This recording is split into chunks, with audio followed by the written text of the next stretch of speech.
Good evening, everyone. It's 6 o'clock, so would you like to start? Yep.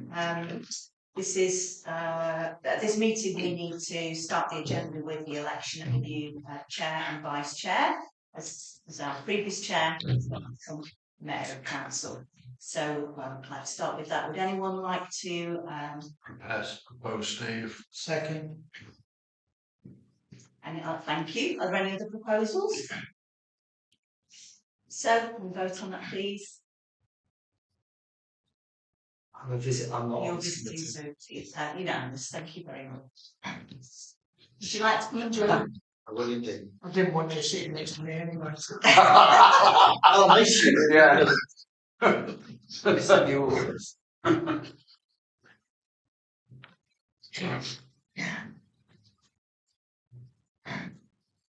Thank you. Well, good evening, ladies and gentlemen, and councillors too. Thanks for that. The next item, welcome to this meeting of the Public Services Committee. The next item on the agenda is the election of vice chair for the committee, and I would like to propose from the chair that Simon Yates act as the vice chair of the committee. Do I have a seconder? Are there any other proposals? Well, we'll go to the vote then. All those in favour of Simon Yates as vice chair? That's unanimous. Very much. That's one of the easier elections I've taken place. Thank you. Second item on the agenda is apologies for absence. So I have apologies from Councillor Bradington, Councillor Pratt and Councillor Coyley.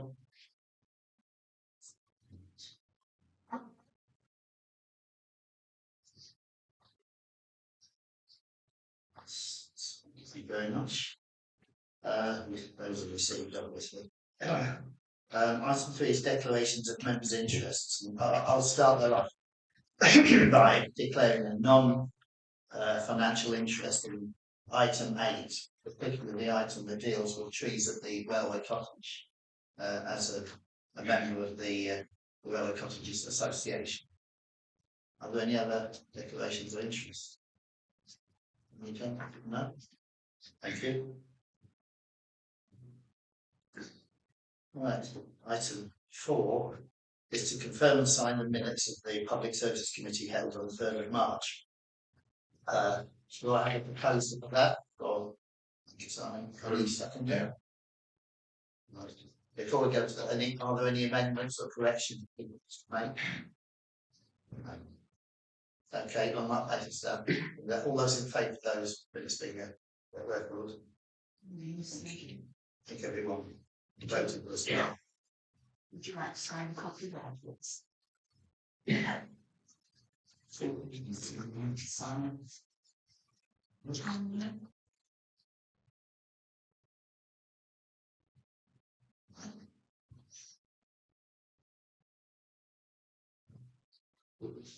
Yeah.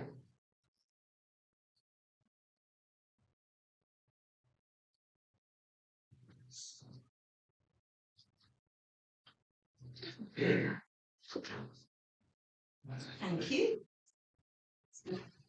Item 5, public participation.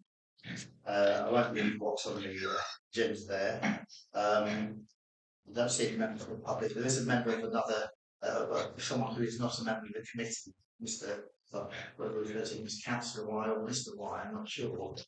If it's Mr. Y, he's going to sit over there. I should. Yes, I have confused him by here. Well, I was just going to say that there is an item on this agenda put forward by Councillor Y. We have to accept it from his So brother. that's so in that respect, well, there is the discretion either to bring this item forward on the agenda, or if you prefer, you can wait till an item, but whichever one it is, number 11. I'd be very grateful if it could be done first because I have another meeting at 7 o'clock. So. Right. So, I think would you like to include it with the delivery plan item 7? So that's just after we've done Let's we could do that at a start. Right. Start off with that. We could start off with that, yeah. After. Yes. We'll bring that forward in very shortly. Thank you. Okay. So there's, with that being said, no member of the public, any letters or inquiries or No, we've questions? had no other requests or questions, comments. Right, so item 6 is the basically is to know the year to date financial position for the committee. So the details are there for people to examine if you wish.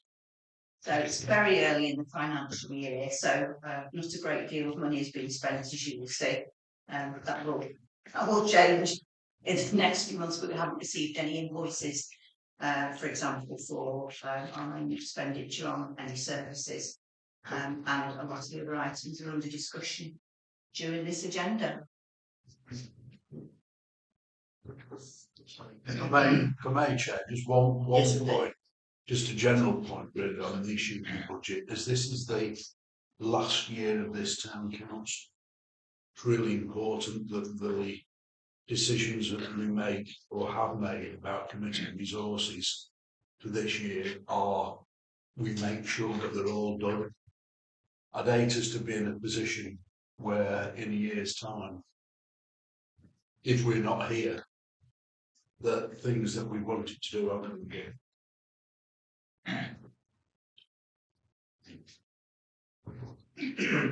Please. Is that basically please and to use the budget we got Yeah, as far as possible? yeah. It's just suitably noted, I think. Okay. Are there any other comments or questions? Right. Are you happy to note then that financial position? Duly noted, thank you. So we get to item 7, which is on the busier, probably bigger items on the agenda. Could take. Wouldn't have any problem in taking Mr. Councillor Wise post now, but within this item. So you want to, might be unusual, but you want to turn to what you've got on page, remember item 11 on the agenda, which you take under beginning of number 6, sorry, number 7. Yeah, so if you have a copy, it's the page 39, you see, so it's agenda item 11 to approve funding £1,513 for Friends of Queen's Park. Councillor White, would you like to address the committee on your? Thank you. Yes. So this suggestion has been rumbling in the background for a long time, ever since Elaine Dodd was Parks manager. But I think it's a good example of what Councillor Yates was talking about, something that we can get done very quickly. So there are currently in the whole of Queen's Park, there are 2 bike racks, one at Westgate and one at Eastgate, are never used. They're also not functional. The way they're designed, you can't fit a bicycle against them. So for a long time, we've been talking, the Friends of Queen Park rather, been talking about having ones by the cafe, because that's where everybody wants to go. They've identified a space on the grass outside the cafe, underneath the 2 eaves either side, where they want to put 4 racks, 2 on either side. They discussed the design for a long time. We found our ones that look like penny farthings that they want in Park Green. It would fit in beautifully with the heritage aspect of the park. They've been chosen by the Cycling UK rep as the best ones for purpose, because you can fit 2 adult bikes and 2 children's bikes. So each pair each one would be able to have a family of 2 parents and 2 kids on it. I think they're nice looking, but they're also practical. They've got some in Sandbach as well, and they've got 2 outside Macclesfield Town Hall, where they have presented no problems. I made a mistake, I think. Well, there was a mistake on the application about the price of them. They're £350 £353 each plus VAT. But the great thing is, the Friends of Queen's Park have found their own funds to do the two on the other side. We will do the tour on our side, but the expensive thing is put them in. Cheshire East have said they would actually install them for them properly for free. So for a very small amount of money, we need two of them. So that'd be £700 rather than 353. We would get, we'll be able to match fund the Queen's Park Friends groups ones on the other side. You'll also see on the letter, if we had a bench as well, the whole thing would be a nice kind of not sponsorship package, but we would get the town council logo on it. And the benches last about 30 years, but these steel frames, they will generally be there in perpetuity, long after they're all gone. So it's a really nice. It would be the longest lasting legacy of this town council. Any questions? I'll ask you the rest. It's said to be a long-lasting legacy of this particular account. Most likely. Has any thought about any kind of inscription or other badging for it? Yes, probably they're in memory of someone, or but the bench would be. I mean, we could. Actually, it's a nice idea. I don't know. We'll just think back into Crewe Town Council. Yes, it would be. Well, probably from me. You could have a famous local site. No. There are some quite famous cyclists from Crewe in the past, but I would have to think about one. But I wasn't even thinking about that. I was just thinking. Will they take attendance? Yes, they would. Yes, yeah, if they're sensibly placed. Yeah, we have a short history in Crewe of some very odd designs and also some badly positioned ones. The ones outside the Bass Garage at the moment are so tight together you can only put one bike on each, so they're only worth half the amount. I would personally supervise the installation. so it has Simon. What would be the most appropriate budget line for this to come out of, Lindsay? I'd say public realm. Public realm, yeah. Yeah. So you just corrected it. They figured that the sorting is it's sort of match funding. Yeah, you got on the letter it says 420 inclusive of VAT. 353 each. Without that, we would need two of them. So it's 353 plus VAT. That's the one. That's for the two. Yeah. So Plus the bench bench. is separate. 3.3 each. I'd like to propose that we accept this. Are there any other questions or comments before I? So that'll be 706 plus VAT. So Yeah. Plus Plus the the bench. bench. Choose to do it. plus the the bench bench. office. And the name to be considered. So Dennis just made a proposal. Is that seconded?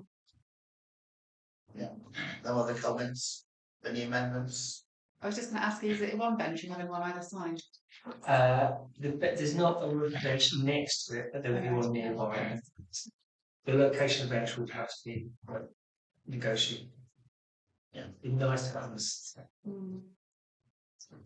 Right. And the matter of any inscription on the bench or carving or naming, that's probably a detail that can be. Yeah. I suggest that can be addressed to during installation, before installation. We don't have to make a decision now. I think the bench might be ordered with the plaque. That was the suggestion. But we can arrange that. Oh, that's it. What did it say on the sick road? Just sort of. So On the bench, it would just say donated by Crewe Town Council. Oh, that's fair enough. Yeah. And you to make life easy, you could say this bench and two bike racks were donated by Crewe Town Council. Because it'd be fiddly to put things on the bike on the actual wheels. Yeah. Yeah, that's very nice idea. A neat way of commemorating this particular council, I suppose, and being useful at the same time. Yeah. Okay, Very, so that's very been proposed and seconded. All those in favour then? That's unanimous. Thank you very much. Thank you, councillor White. May You may if you Swing want. Europe. Yeah. Give you a chance to get to your next thought. Thank you very much, everybody. See you, mate. Go somewhere where you're exceedingly popular. You can't go anywhere then. Yes.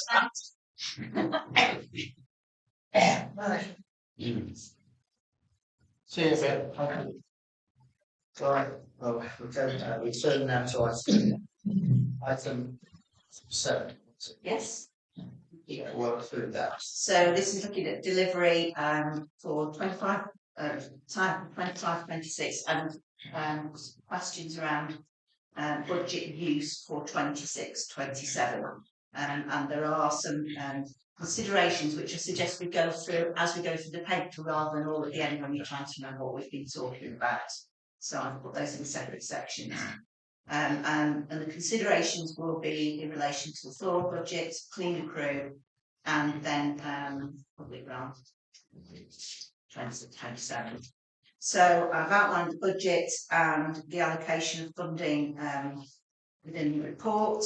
The majority of it is purchase of services, and some of the areas we're going to look at are play area improvements, which will be covered in a separate report.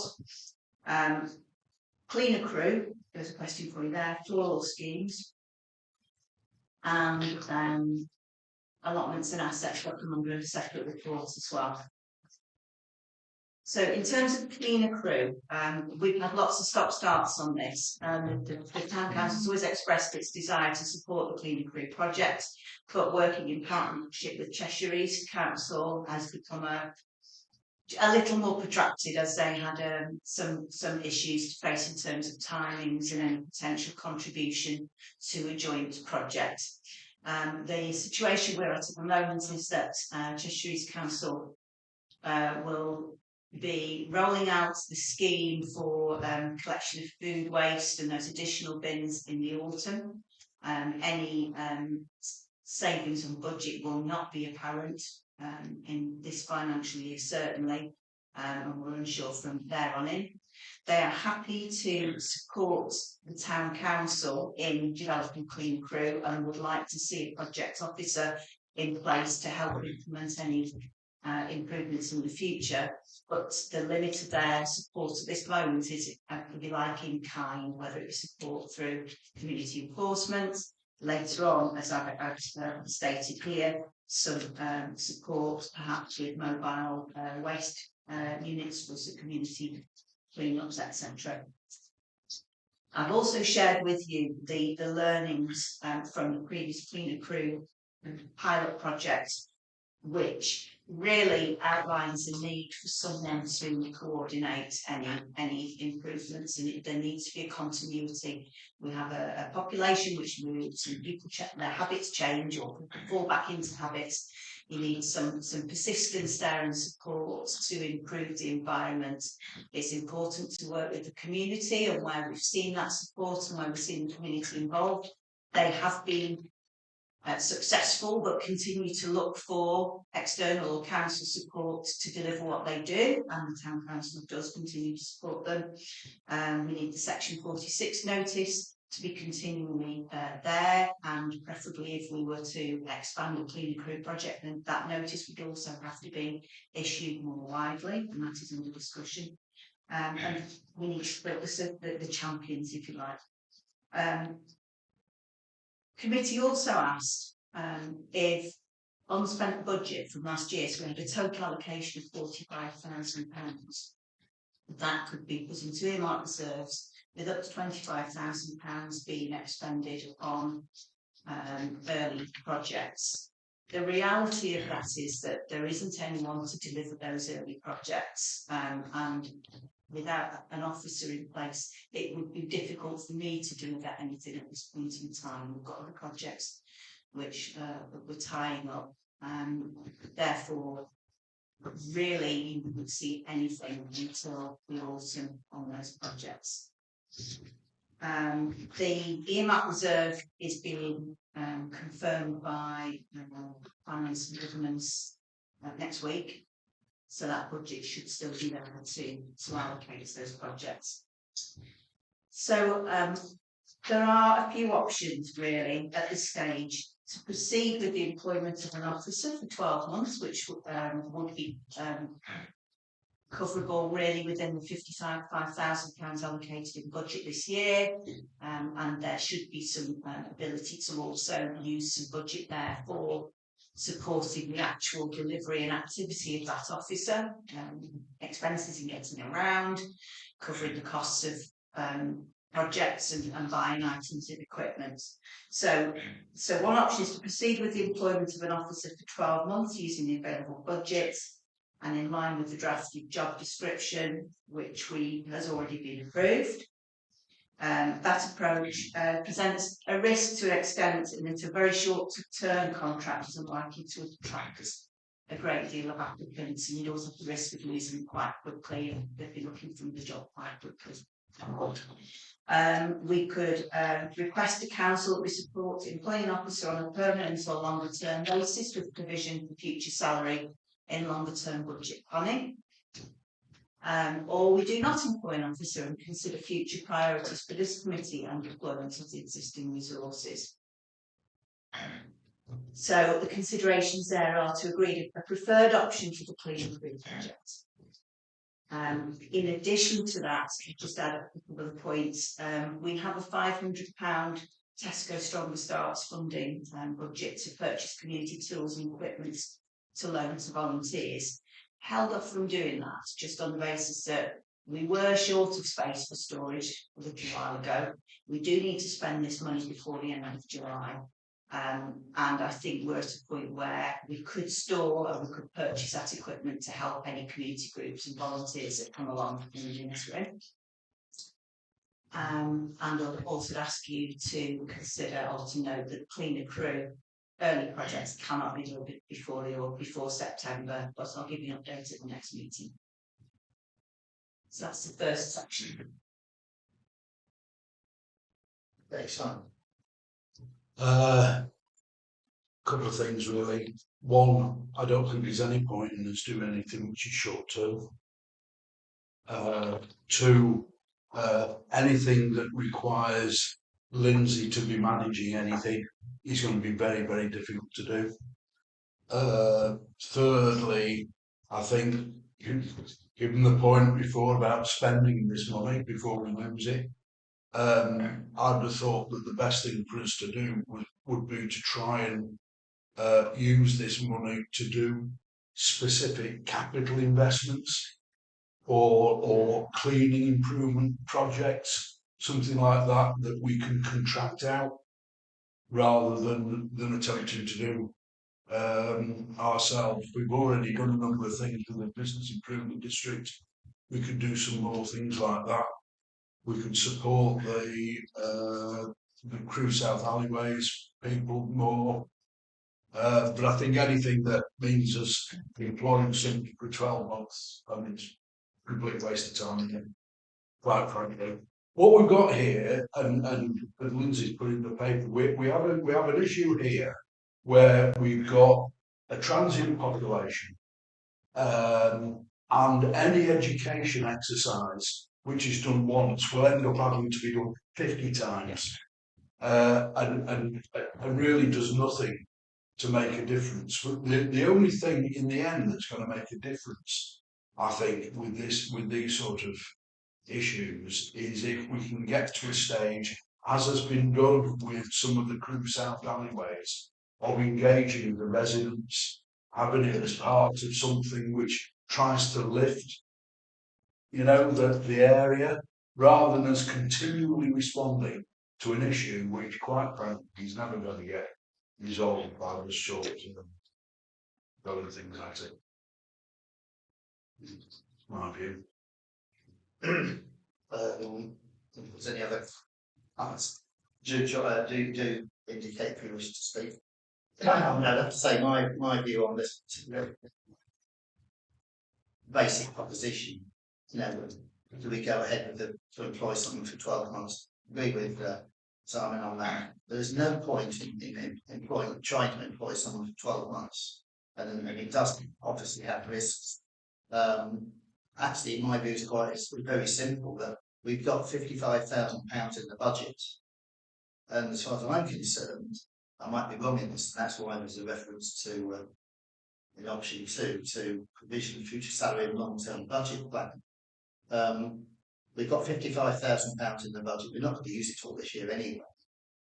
But I do think it makes sense to proceed, and we need to recommend this to council and say to proceed to employ a cleaner crew officer. Because if we're going to do more, and we accept that that public services manager is at capacity, we need someone to take on that additional work, including the management of involvement in the management of the rangers.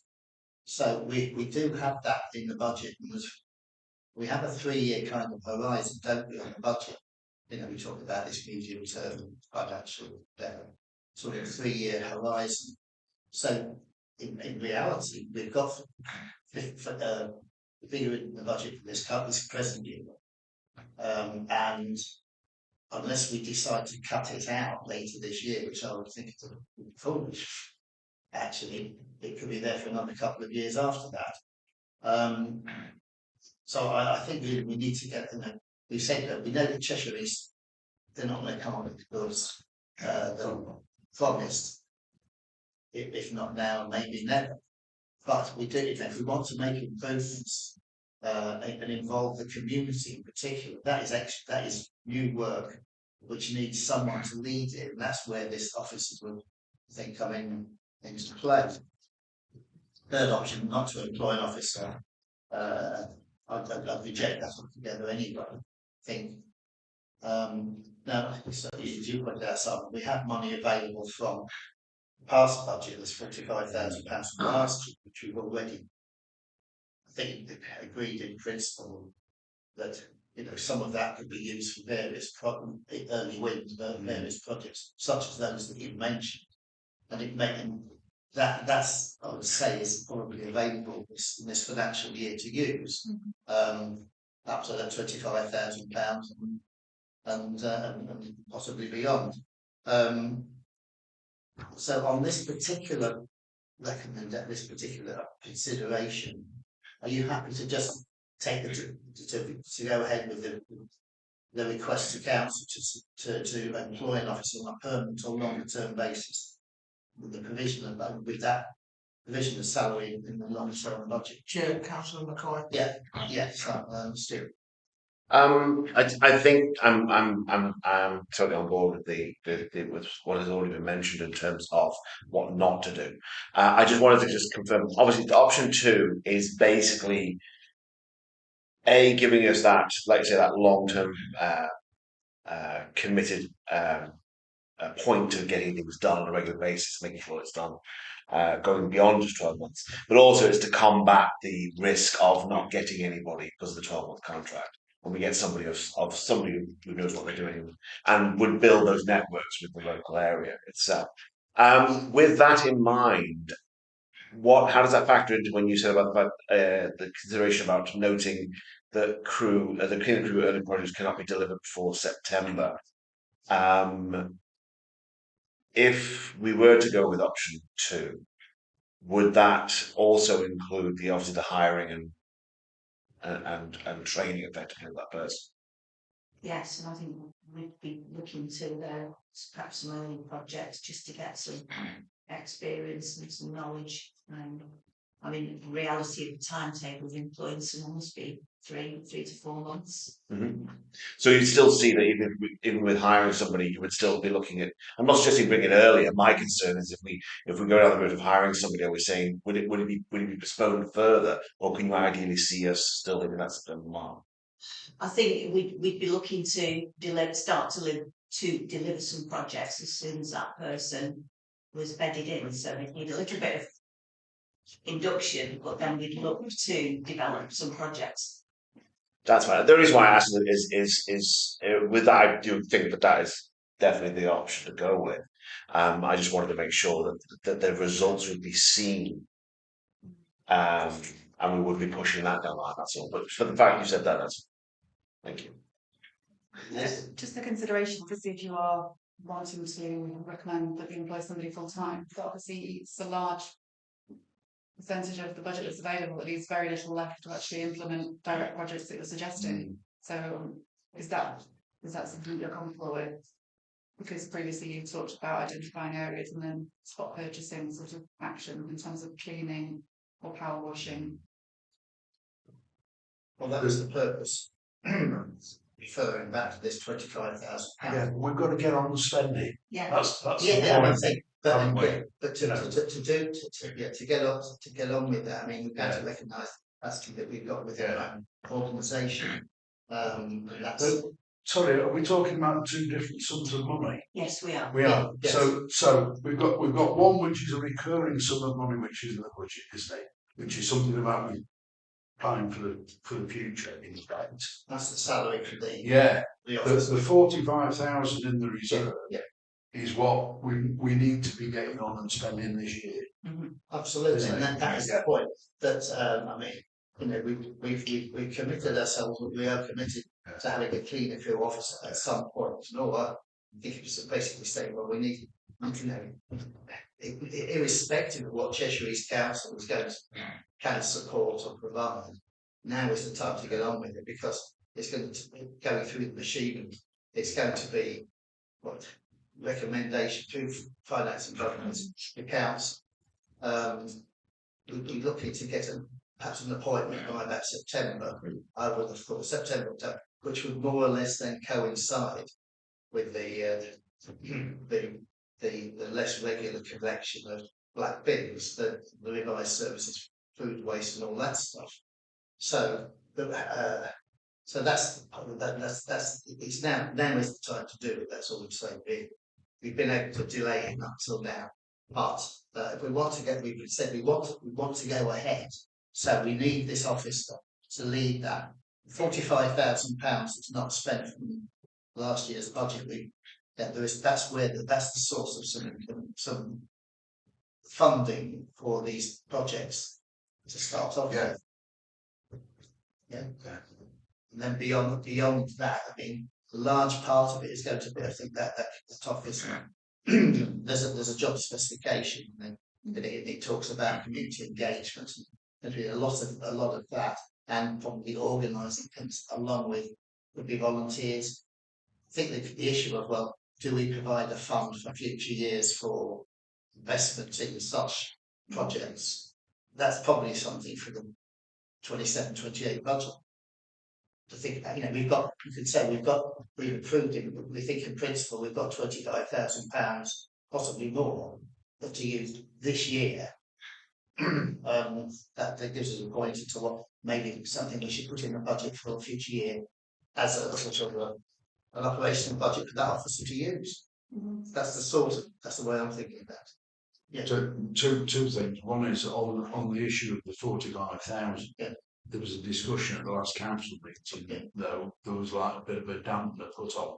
That wasn't there, and so we need to. So we can't be halfway through this year and not be getting on and spending that money. And the second thing, which I think the sort of the longer term thoughts on this, is the government's pride in place strategy.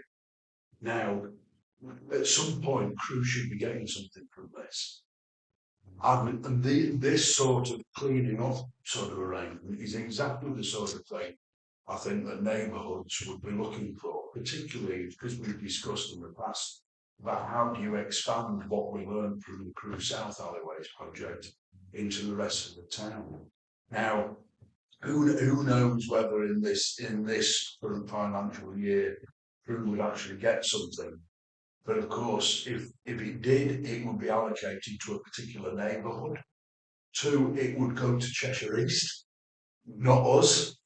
So it's really important that the sort of things that we would want to do, we would need to try and influence that very quickly.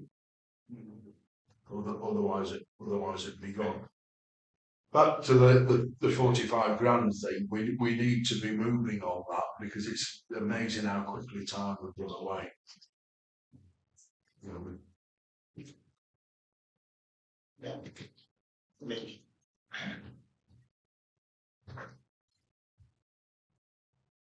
So I mean, I'm looking for some guidance here. It's pretty plain what members want. Okay. I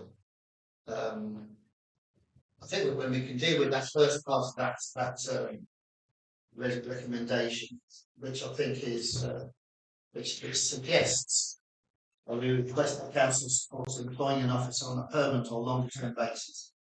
The simplest thing to say, a long-term basis, isn't it?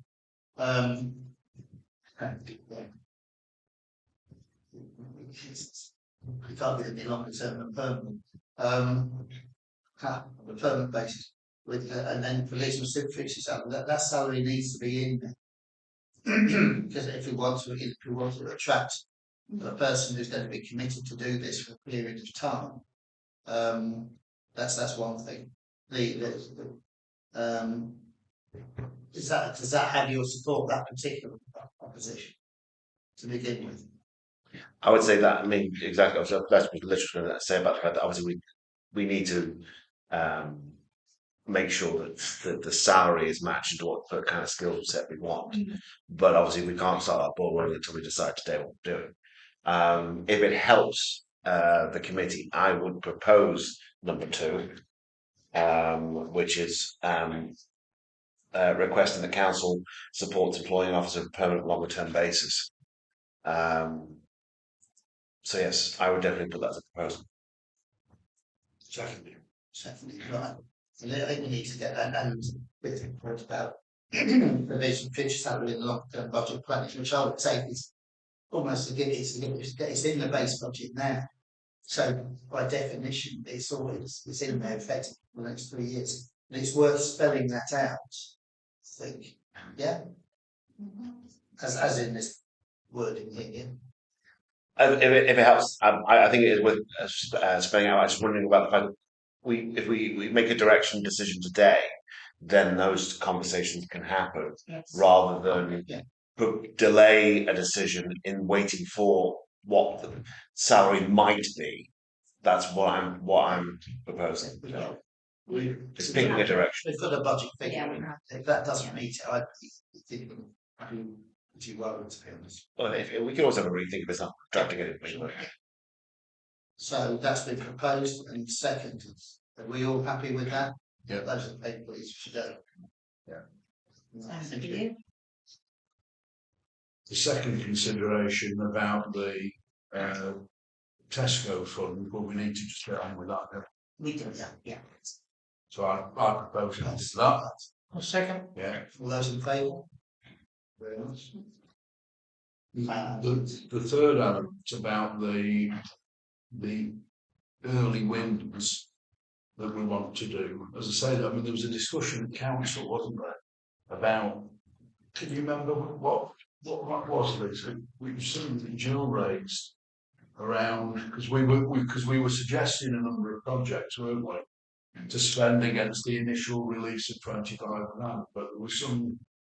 She wants a clear criteria so it's absolutely transparent and how it's determined what projects are chosen. Right. Because she felt that we needed to justify, it can't just be someone's particular award which they're sort of promoting. There needs to be an equitable sort of transparency in terms of decision making. Would obviously the third item is about noting that projects cannot be delivered before September, but we have got time to address those concerns before they're delivered anyway, in terms of making sure that the priority is right and the clarity. Well, Sweet. Lindsay invited members of the committee to put forward projects, and we had a list of them, didn't we? I suppose really the issue is do we proceed with those projects? Nobody else has come forward with any other ideas, have they? We haven't asked the existing sort of alleyways groups or the community. We haven't had a process like a grant type of process. Yeah. But we could look at starting those projects in September by defining why they were chosen, perhaps, or have a policy that you approve in September about how you go about selecting projects. But that's sort of going backwards a step, it's Well, ignoring yeah, the well, proposals again, I'm that just have been concerned made. about us losing time. Yeah, You could identify that Really? these are pilot projects. And then after that, that could sort of inform a developed policy after that, and so you can start them in September, so there's no delay. I mean, just looking at the minutes of the last meeting, what we recorded then was public services manager circulated cost information for committee members to agree the final selection from the following options. And there were a number of things to support an amnesty day and clean-up project in the West Street area, alleyway improvements by Geos and Passage to India, deep cleaning around the station and up to Mill Street, cleaning up the car park area behind Geos, and supporting businesses in improving their waste disposal and management, repairing and relaying the slabs and sets in alleyways that were cleaned as part of the Clean Improve project. In conjunction with the bid, concentrate on a deep cleaning exercise across Market Street, Market Square, Victoria Street, Queensway. Those were the things that were identified last time. I mean, those are don't put forward and discussed. Do we have are there any figures for those not discussed? no, in terms of an amnesty, that's higher on the skip and taking away rubbish that can besides the skip £450, £600 and to place one on holiday, we need some support from volunteers or anything just carry that sort of work out. In terms of cleanups, I did ask the bid for the costs that they've given so far. Just before we issued these papers, the clerk had some access to some of those numbers, or we haven't had a chance to look at those and put them out for you.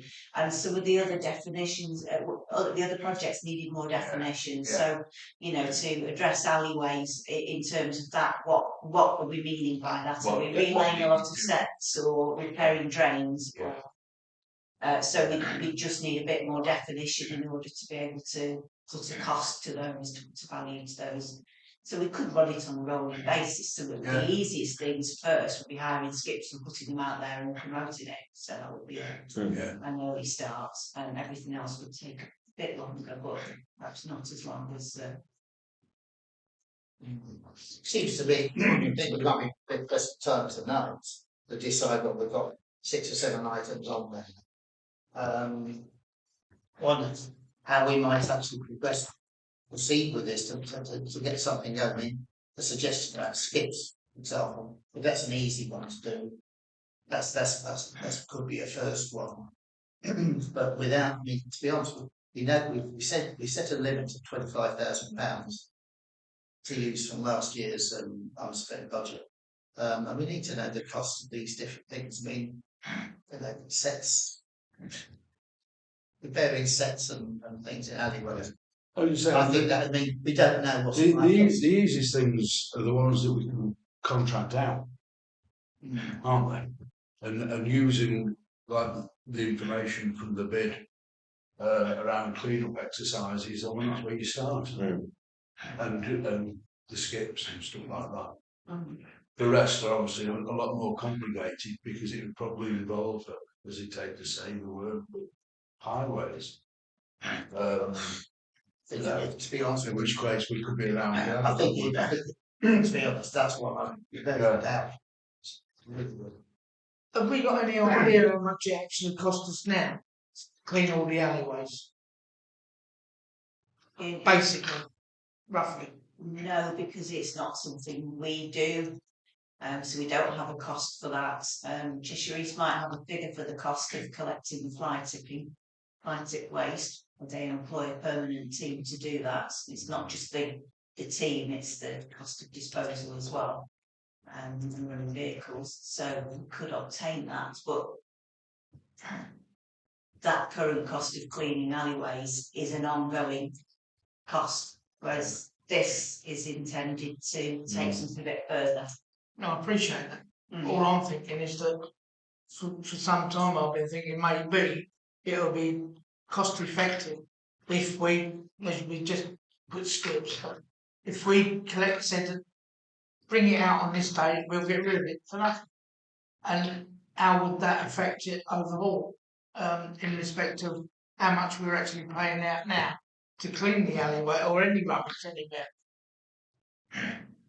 So, yeah, so we're not paying that, we're just, I mean, you could look at the cost of the ranger service, an employer service, you know, decide that you're directing your resources to doing that sort of work.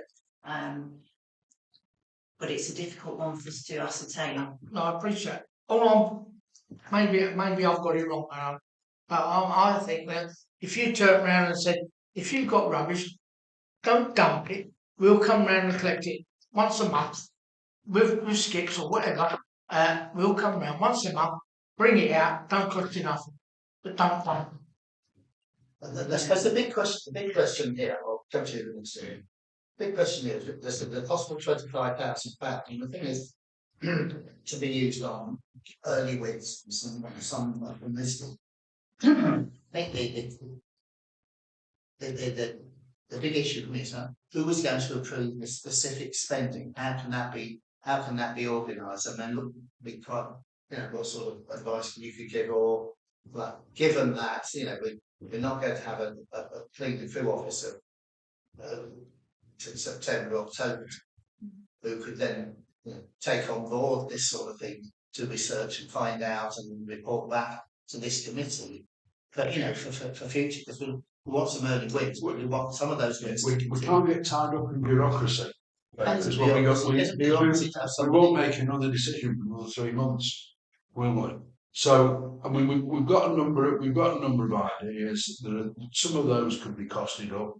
It could be we could delegate the authority to proceed to Lindsay and the chair of the committee. Why don't we do that? Well, that's certainly one option. I'm looking for a mechanism to sort of get this going. And we don't want to sit here and decide it all tonight. Yeah, we'll be here all night. But if we have a mechanism, so the use of that money, drawing on those funds for early wins. Well, it's that we've got a number of projects that have been identified. Yeah. Why don't we do it like that?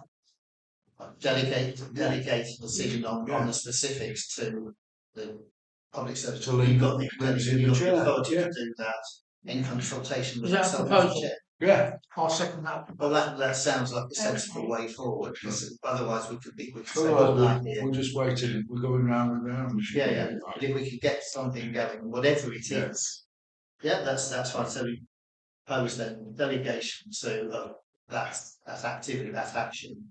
So the public services officer in consultation with the chair. I'm quite happy as a very open-minded chair to take advice from others outside of this meeting anytime. So if that's the position instead of number 3, that's been proposed. Yeah. I think I'm happy to somebody else. I did. Yeah. Thank you. So that's been proposed and seconded. Any other propositions or amendments? Okay, got all those in favour, please show. Thank you. You've got some progress there, because I'm conscious that we were starting to get bogged down there. Let's move on to floral schemes. Yes, please. So, floral scheme, quite straightforward. So we have our basic budget, which covers the schemes as stand. We're always looking to expand those, so you might notice a new bed has been created, for example, by the Lifestyle Centre, which the ranges are beautifully constructed, and we're now in the process of ordering soil, which is fun. So that will be completed over the next week or two, so that another delivery of soil tomorrow, because we'll be estimated. And then the rangers will be going to picking up lots of new plants and flowers and creating something suitable for pollinators and seasonal colour in that space. In terms of other planters, unfortunately the new Market Square planters have not been delivered yet. The hot conditions, we were hoping to hold back the plant order we had and just do a swap. But we couldn't keep the plants in good condition with the hot conditions until those arrive, so they'll go into depot at Middlewich, and then we'll install what we can with some new stock, over the summer, and the rest will go in the autumn to replace what's there. Now there will still be a bit of budget left on the Market Square for that project, and part of the original request was to have some personalisation on those planters. So wooden planters were selected that boards could be placed into. So the steering group requested that we actually approach the artist who's nearly got there now with the artwork bus station to use some of the designs, and he's creating a set of assets for us out of the design work to create something attractive to put on those boards using some features of the artwork that's already there, which would be an additional small cost, but I'd just like to ask that you consider allowing us to use that earmark reserve or what's left of it to cover the costs of the artwork.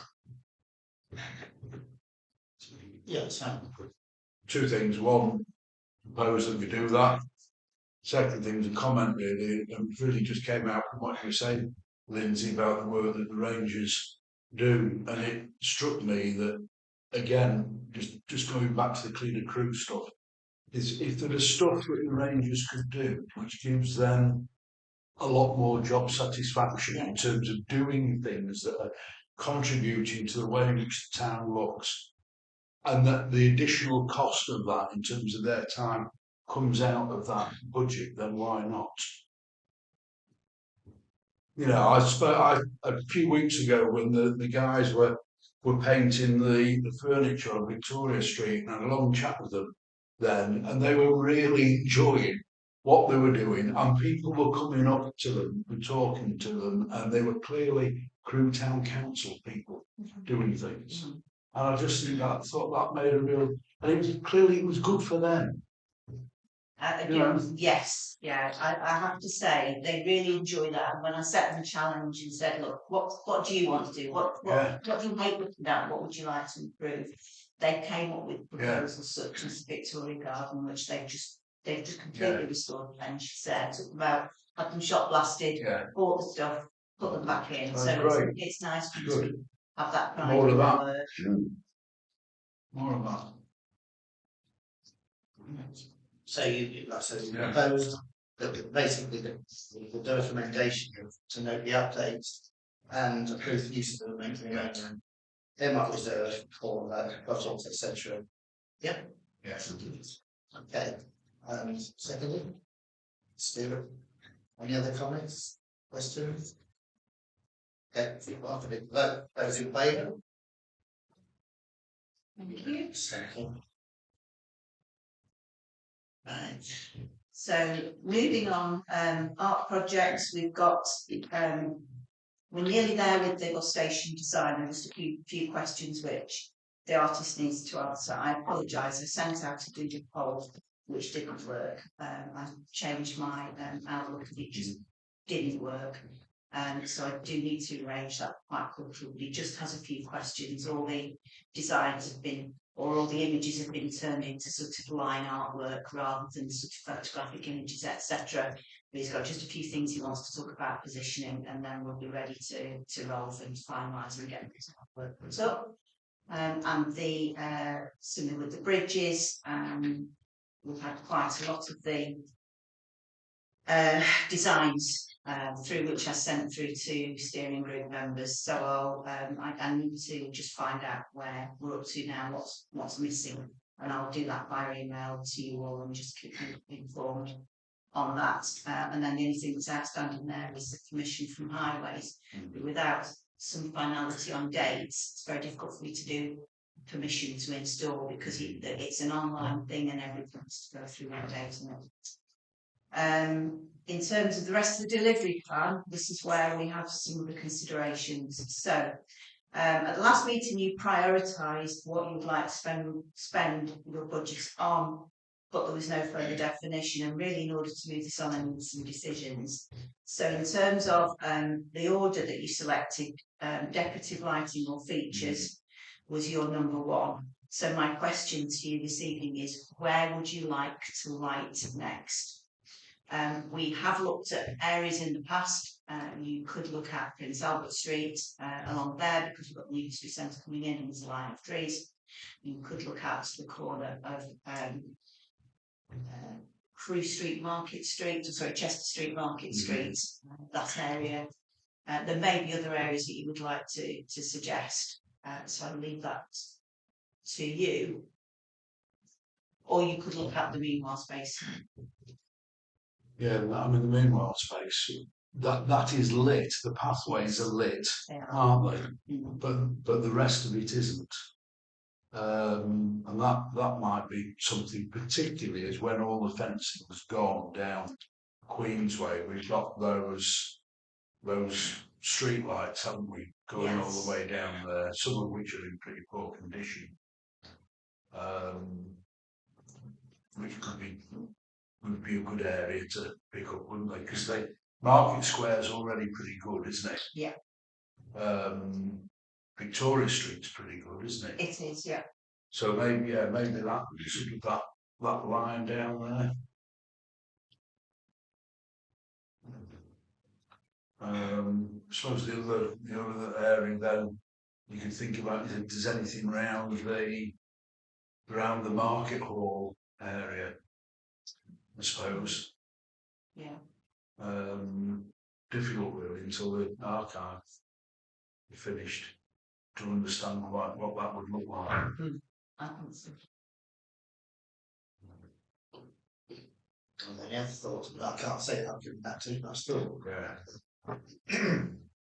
Any other thoughts on the location for the lighting? Dave? I was just going to say that, what about the new pathway down there? Is there any lighting in terms of the trees that are planted? On the Southern Yeah, Field? there is lighting, but I'm not Oh sure. yes, that's a thought, isn't it? Yeah. We want to make sure there's accessibility and lighting if we're encouraging people to cycle to the dome. Yes. So could there be something? So maybe we should look at that and Mill Street, perhaps. Yeah. Don't know what. There'll Not be really what it looks like in the dark. the lighting on the pathway in Mill Street, won't there? I don't know what it's like in front of town. The thing is, we don't know how the dome is going to be lit as well. Yeah. There's a lot of unknowns. It's just what I was thinking. But No. But yeah, maybe that route from the Southern Gateway along into town from there. So emerging here and then running on the other side of the road from the archives, running along that side. Well, maybe it's a case of Maybe. because when you come up, obviously, when you come up through Mill Street, you approach the dome. Again, we will need to understand where the dark might be. But is it very clear that you go up High Street to follow it through that way? Is it so when you walk up, you see, well, there's an entrance, can you approach? And maybe that's what we need to look at is on the bottom here as it comes up to Mill Street roundabout. Is there enough lighting to indicate this way? That's the way to go in. Yes, maybe. See, I suppose to be fair, it's going to be difficult to ascertain that until So it's the open. dome's lit, but Yeah. at least until we get a little Yeah. bit of darkness in the evenings again. It was the reasons we lit the other areas because we knew they were dark and they, Yeah. as walking routes. But with the work on that area, you could leave that one to say August and do So we a could have a bit of a better idea when we know what's that. But yeah, but maybe from the gateway in down the side of the civic quarter, if you like, that leads you down to Earl Street and bring you in. Is what's the lighting like on Memorial Square now? The trees. That's pretty good, isn't It it? is, yeah. yeah, the trees aren't lit, but there is lighting on Memorial Yeah. Square. I Yeah. mean, I'd be inclined to think, well, what sort of area, where would be the priority area? In the broadest sense, I'd say it's this old town centre Yeah. at this stage. I mean, the approaches to the Southern Gateway and Mill Street and all the rest of and the Oak Street Right, is a relative is a bit unknown, and much like decorations. right. as So well. that would suggest Queensway, Batteries. then, wouldn't it? Yeah. It's been probably the first priority. Queensway and possibly. Particularly if Market it links Market Square with Victoria Street. Yeah, and the bus station, obviously that will. Yeah. Yes. Yes. But that's the lighting in Victoria Street has been very effective. Yeah. Yeah. Just to go very far and start to get quite gloomy. Actually, Well, it does. Really miserable going up Yeah. there. Going very much further up Yeah. there. So, is that sufficient to go on with? I think. It is, yeah. If you'd like me to put, well, I could put out an RFQ. If you wanted to start with, if you decide that your priority is Queensway, Yeah. then I could put out an RFQ for Queensway. Yeah. Yeah, I think that's so. Yeah. What do you think the investment we're doing in the Market Square? The bit of committed to doing a clean up in that area as well, haven't they? And when the fencing comes down, then actually that's really a big open space, isn't it? But there, as I say, a number of those lights are broken, Yes, aren't they? they are. Yeah. I mean, I think that gives us a start. Yeah. Anyway. Yeah. I think that should suffice at this stage. I think you're already dismissing murals and artwork to be considered for future projects. And is that right? You're saying we'll leave that because Cheshire East might start to think about it. I'm suggesting that we've got 2 projects to finish, and there's another Right. proposal further down the agenda. Mm. So unless you have, I mean, if you have a desire to do a particular area or mural, and we've got the town and culture proposal, then we could do that. And there is some remaining budget here within the allocation that you have. Yeah. It's we really always said down we to- wanted to do more. Well, no, we haven't got one on a bridge yet, but we said that we hoped, didn't we, that the first 2 bridges that we did could then be rolled on, couldn't they? I mean, and Ben did that stuff a few weeks ago, didn't he, about the Mill Street bridge, and whether there was anything that we could do there.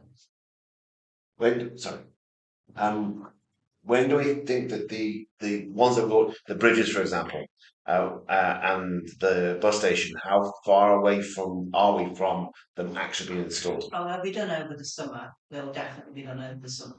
The reason why I'm asking the fact that I presume what we're talking about here is any kind of further projects beyond that point. It is. Because what would be interesting to see the initial reaction from the public to see where to go next. But I'm wondering whether that pushes it a bit too far down the line. I mean, the suggestion in the report is the potential use of Cheshire Council funding, which is unknown. So, well, we do have a Woodington Fund, which is EMR, which Yeah. was for Yeah. the Royal Arcade site. So, there is a request to use some of that for the feeder pillars, Yeah, which we covered. but also a bit of a wish from Cheshire is to do something around Jubilee Gardens when that's completed, which would be in the autumn. Yeah. So there you potentially have the start of another project to install a mural. Yeah. Right, can we move on then to the branded gazebos? I think that's pretty straightforward. So, So yes, this was the suggestion to buy some branded gazebos, sailing crew, Yeah. for use on the market. Yeah. By the market, so it would improve the appearance Yeah, of the and it market stands. It would, and also it'd be useful when there's events on as well. I think. So that's. You said How many are we talking about? Six for £5,000. 6. I think it's 3,000. It's 3. I think originally I asked for 5,000, but I put 3 there. I mean, it's really down to your. We'll go for that. You feel if you're happy to start with. 6. Yeah. Yeah. Okay, So we'll thank go for you. that. Animation, that's not required at the moment, is that fair to say? So initially we asked for, this seems to be changing, so I might have to ask Liz about this. We asked for funding to cover animation for the Makers Market to support that, and my understanding was that was not necessarily Right. going to be required. I'm not sure whether you want us to hold that in abeyance or look at it using some of this budget. I think it is required. Okay, The Makers Market is not as busy as we need it to be.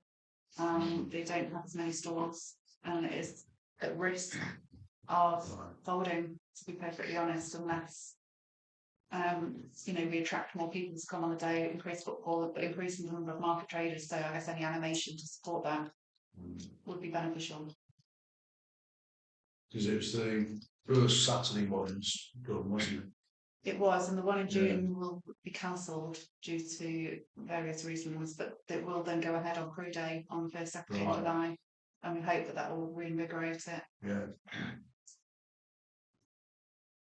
Well, why don't we arrange something for that day specifically? Anyway, and then see. We've got a lot going on Crew Day, but certainly perhaps the one afterwards that would be welcome if we could use that, because she's actually moving it from the first Saturday to the last Saturday in August to coincide with Crew on Sea. Right. If that makes sense. So if there was an additional budget for animation on that day, that would be wonderful. Right. Which day? It's the last week's the bank holiday weekend in August. Yeah. What's the amount?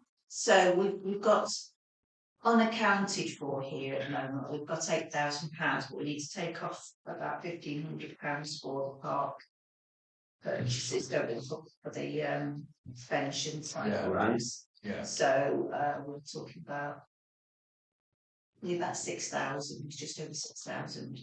Okay. Which, if we're talking July, August, so through to next year, that's it's 5 months, isn't it? 6 months including, so that's 6 or 7 months. We could save what, £3,000, £500 an event. Would that be enough for animation?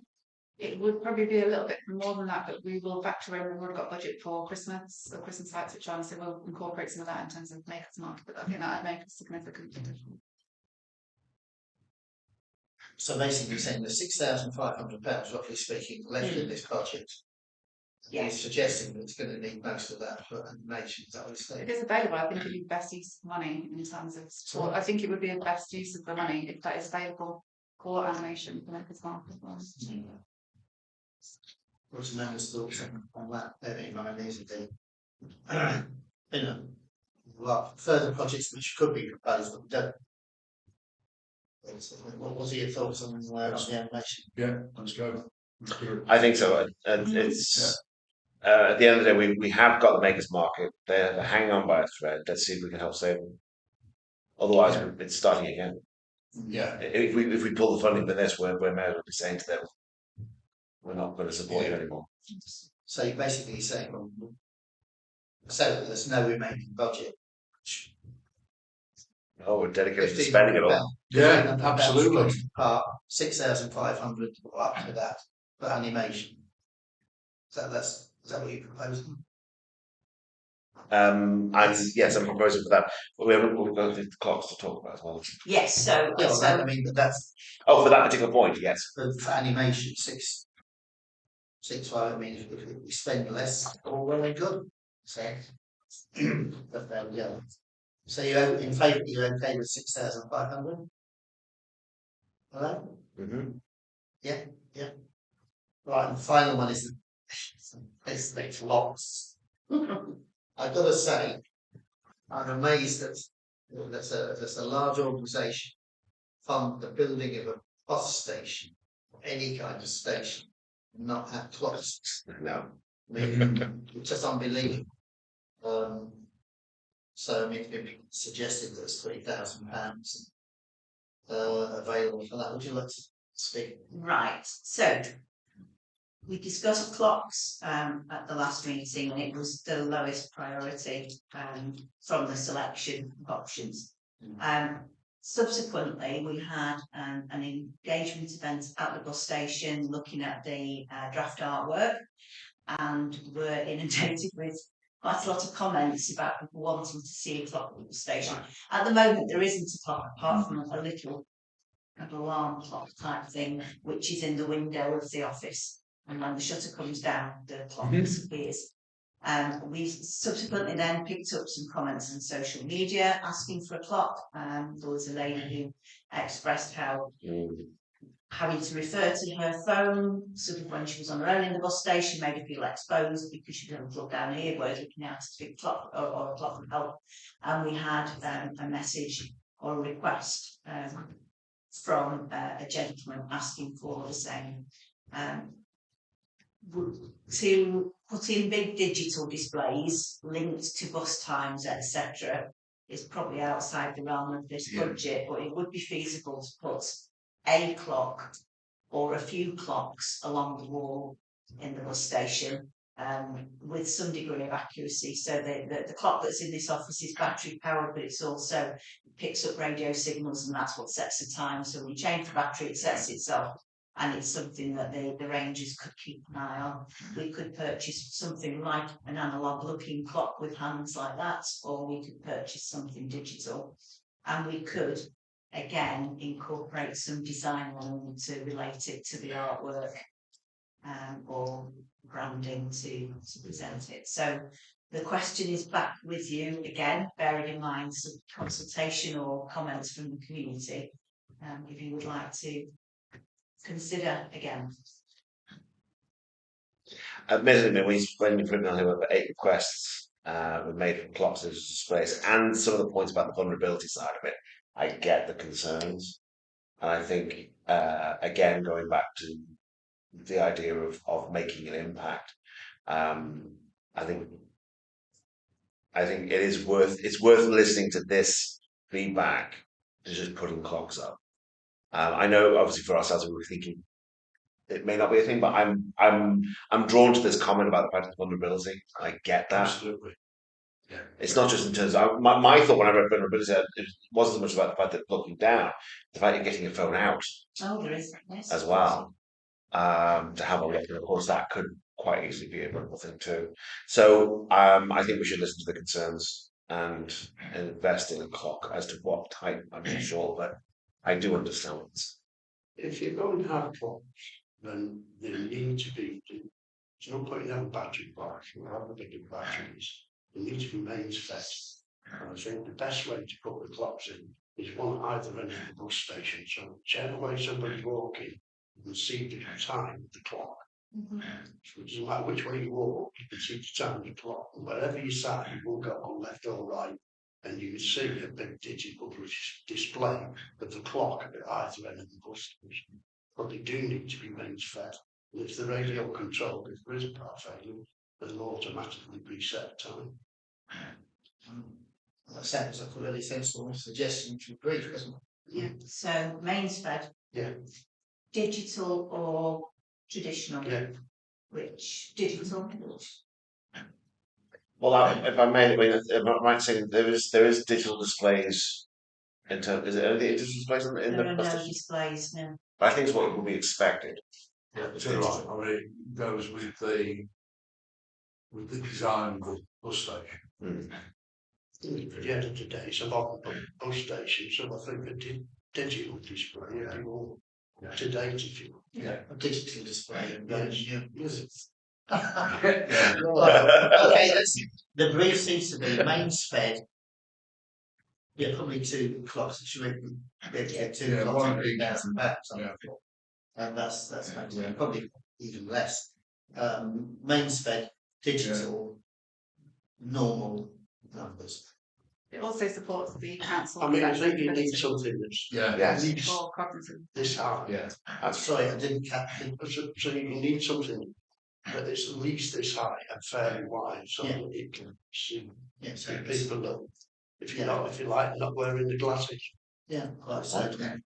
Yeah, sorry, what were you saying? I was just saying, if we're looking at we're later going to hopefully do an accessibility audit of town in terms of sort of footpaths and stuff, but having a digital one is better for people with visual impairments and cognitive issues. So yeah, just Right. I think it also, I agree, it should be digital because the bus timetables are digital. Well, not digital, yeah, I mean, but 24-hour. So, Kevin. Thank you. So that seems to conclude that. That completes that. Thank you. Yes. Thanks, Kevin. That's really it makes useful to have that as a practical suggestion. I think that concludes item 7. It does, thank goodness. What a mammoth one. Now I'm hoping we might start to accelerate. So, item 8, these are requests primarily from Cheshire East Council to support town centre projects. That's good. So, over to you to introduce them. Thank you. So there are 3 projects. One is to replace the trees which have had to be removed around the public realm, the railway cottages. The trees have been removed in order to relay the paving, which has become dangerous. And there are also some concerns about the root system of the trees, etc., and the potential impact on the properties. And a consultation was held with the residents of the railway cottages by Cheshire East Council before the trees were removed. The residents did agree with the removal of the trees, but asked for them to be replaced. Unfortunately, there isn't a budget available from Cheshire East Council to replace those trees. So the request has come for the town council to consider this. I've done a bit of work around this and also been assisted by members of Cheshire East Council's team as well, who are keen to support this. So we have 3 suggestions in terms of how to go about replacing the trees, if you agree to support it. One is to plant in containers. Planting trees in containers is possible. We do have some on Market Street. We have 12 of them. And there's a cost here which has been which considers some landscaping required to create the basis for the trees, to buy suitably large, long-lasting planters either made of corten or wood, and to plant trees up and maintain them. It can be done. They can look good, but there is one caveat, which is the trees will not last forever in those containers, and they will at some point have to be removed and replaced. And because they're in a container, they will need, in the long run, more watering and support than trees that can be sort of supported until they're established. And it's not the preferred option of the railway cottages residents.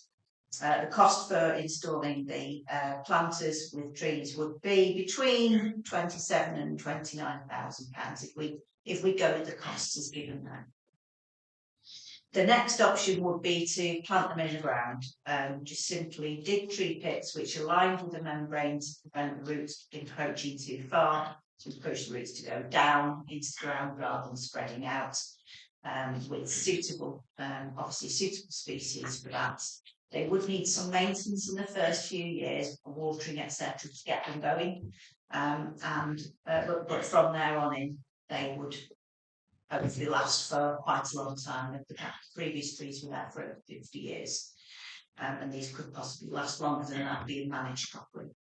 And the cost, there are a few costs excluded, but the estimate there is £11,704. With a few additional labour costs to relay the paving so that it helps to direct the water towards the tree pits rather than just being level.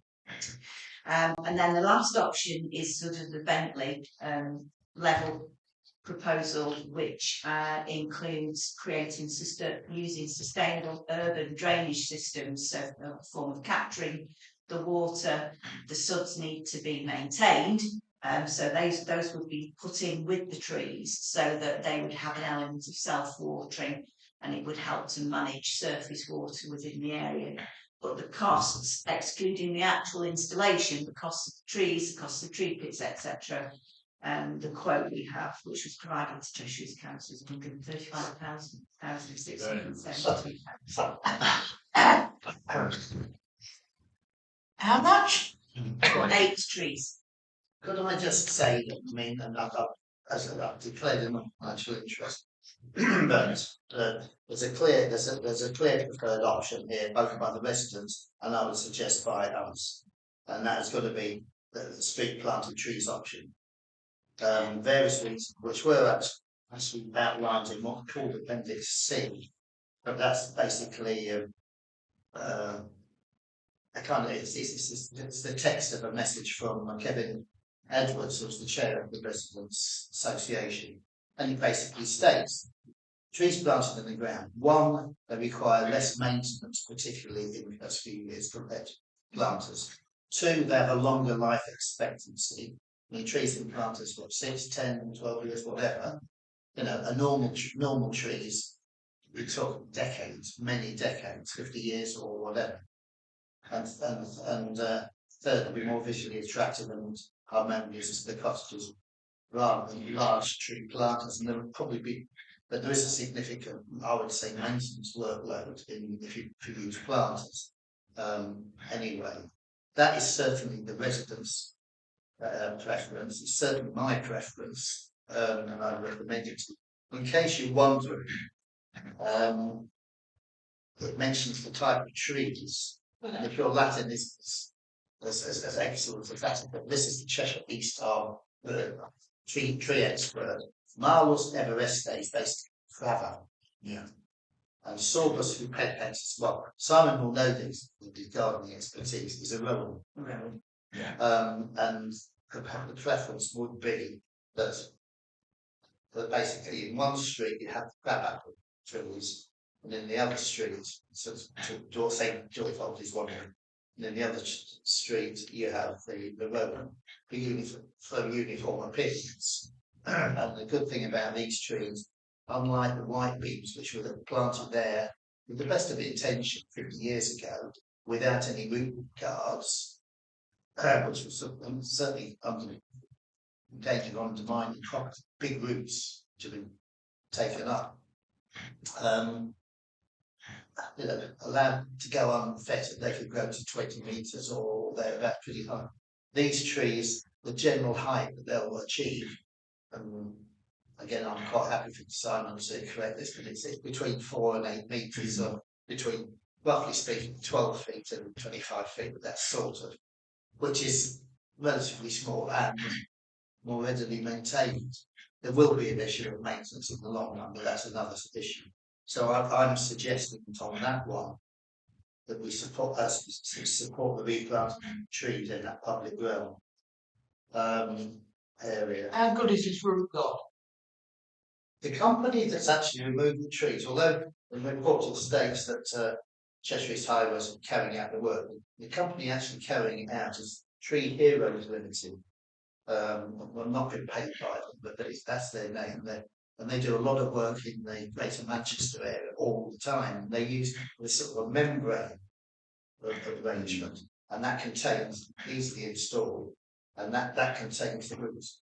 I've got Simon Williams, indicator, so he could probably. Sorry. I've got a rowan tree and a crabapple tree in my garden, which I planted about 3 years ago. Yeah. And already they just do their own thing. I don't have to worry about. The only thing I'm worried about, maybe wrongly, is that these other trees that were there before, the roots have already started to go in under the buildings. Well, that's why they've been pulled part out. of the job that's already been done now. The trees have been removed. It's about a day. Right, but all I'm saying, and Steve, the roots. all I'm saying is, how good is this membrane? Because if we plant them in the street, then, and it's no good, we're going to have the same thing in a few years' time. As far as we know, it's a proven technique to contain within the tree pits, so the roots do not extend any further than that. And the tree pits are somewhere up there in the middle of the street. And basically that's how it works. So you contain the roots within the fixed space. I was just going to say a couple of things on this. One is clearly, whatever we do can't repeat the errors that happened before. And the second thing is just looking up where the work's being done at the moment. It looks as if what is being built in is a pit now. I don't know whether I couldn't really quite see what it was, but maybe it was just the new level that is being put in there. But There's no provision at the moment, no, apart from just right. leaving the pit, if you like, leaving the Yeah. space. Those are the existing borders, Right, Yeah. basic, right, tidied up. right. Yeah, I mean, that's clearly the best way to go. Because, I was just wondering about obviously it does I mean, yes, I can see why obviously the idea of the street planting options being the better one.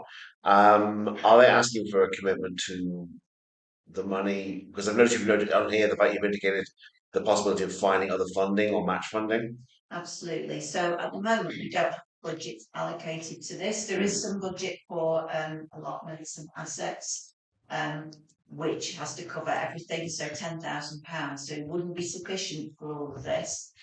So we might be able to pull that together by the end of the year.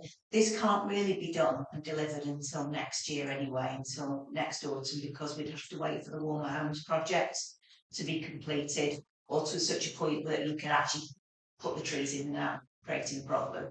So it's asking for a commitment from council to fund this, and whether we do it through wiring some money, going into reserves, or budgeting in next year for it. I think that's to be decided closer to the point if we have the commitment here and recommendations council. That's right. Thank you. So those, yeah. In fact, the likely date, it's at the time it does take place after the Warm Healthy Homes Initiative has been finished. Current expectation that the original expectations should have been finished 2 or 3 years ago, but thanks to all sorts of the long history, which time doesn't permit me to go into at the moment, the likely start date for the projects to be actually implemented is probably September this year.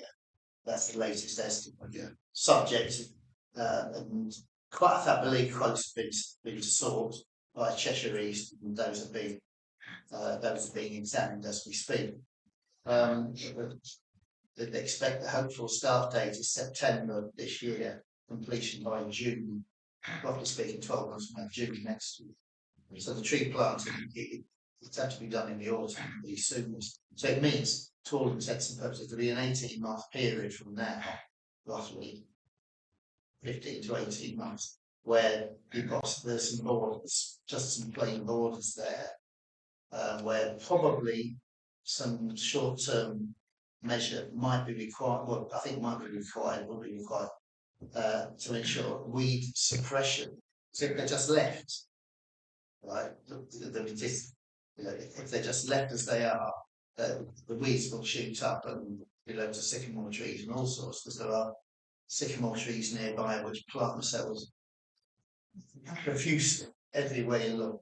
So a bit of weed suppression, which is not a difficult thing to do, with membrane cover and use of wood chippings, of which several tons now lie there, because the wood chippings it's wood that was actually shredded by the company that moved the trees. They shredded it as a great pile of it. I'm not going to say where in case people want to steal it, but there's tons of it. So yeah, basically, are you happy to support that recommendation? yes, Yes. Second. All in favour? right. Thank you.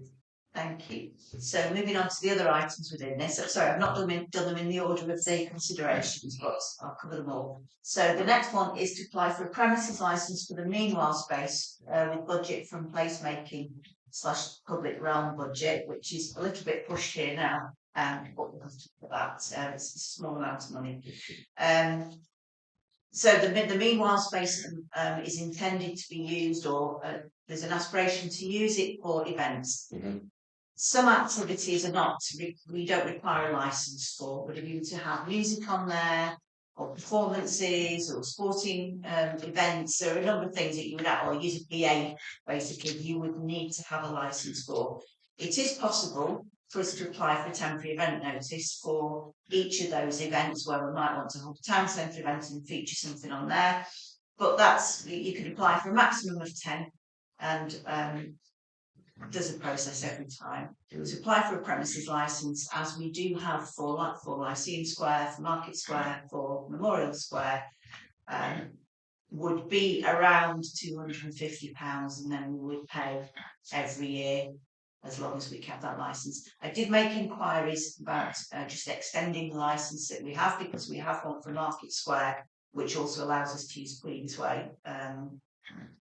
But licensing has said that is not possible, and we need a distinctly separate licence.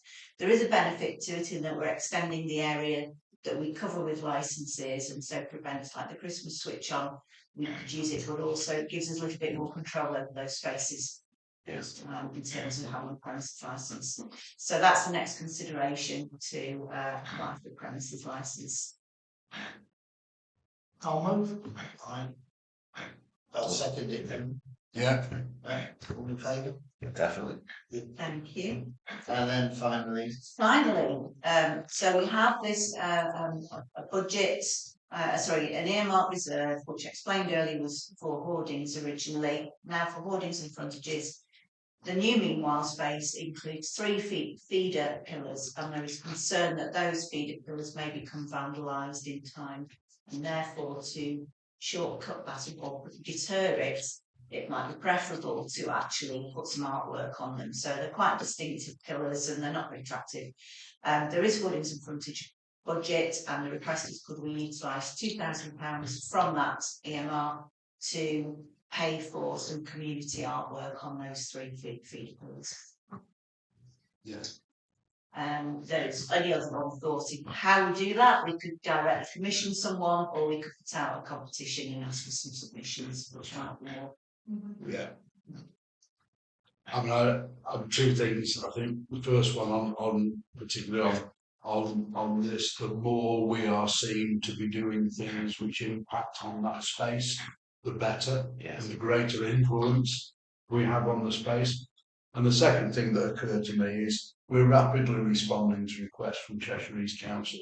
Wouldn't it be nice, in agreeing to these things, we also put back some requests to them, like the heritage light, like the barriers around the trees on Market Street that have been there for God knows how many years. It would be really nice if we could see that sort of response. Very good point. And this, we're responding to something quickly. So, hey ho, why don't you actually Simon, wake do up. something? So you're drilling it, mate. Yeah, It certainly couldn't hurt to Make use the the point. opportunity. Absolutely. Would you like us to propose that we have another point then to write Cheshire's pointing out what we're doing to support them and Yes. the response back? yes indeed. Yeah. Second that one. That's a proposal, isn't it, Simon? Yeah. That's a proposal, isn't it, Simon? Yeah, Simon. Yeah. Yeah, well, I'll second that if it's not already been. Very good. So, Are we happy? yes. All in favour then? Good. Cool. Item 8 is completed. Thank you. I know we didn't speak about the sustainable urban drainage system, but that is something almost a future project where we will be looking to Cheshire's various systems anyway. Or has. And they seem to be very loose. But it's a sort of funding figure that is outside, I would suggest is outside of our scope. Right. Well, item 9 is basically to consider potential play areas for investment. And I just made the point that we have roughly £30,000 a year in our budget. So